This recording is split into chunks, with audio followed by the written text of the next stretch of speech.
Welcome to our channel. Today we how to configure expense reports with Expensify. Easy tutorial step by step clearly. Open your web browser and navigate to the Expensify website. Log into your Expensify account using your credentials. Once you are logged in, locate the Settings tab on the left sidebar. Click on Settings to access various configuration options. Go to the Policies section within the Settings menu. Select the policy you want to configure for expense reports.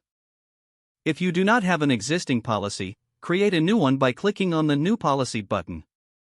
Within the policy settings, find the section labeled Expense Rules.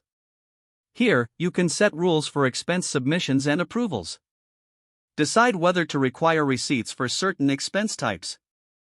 To enable receipt tracking, toggle the receipt requirement on. Set limits for various expense categories, like meals or travel. Click on the Submit button to save your changes. Now, navigate to the Reports tab in the main menu. Here, you can view existing reports or create a new one.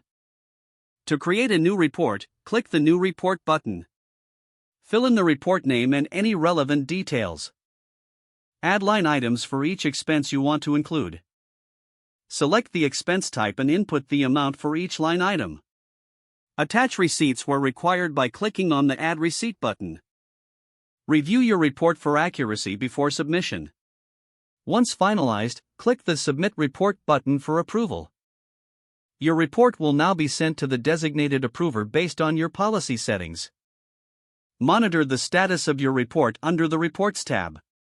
Make any necessary changes if requested by the approver. Congratulations, you have successfully configured expense reports with Expensify.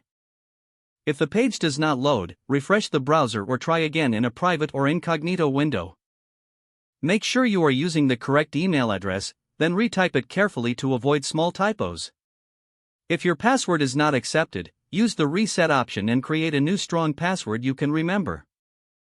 Don't forget to like this video and subscribe to our channel for more step-by-step tech guides.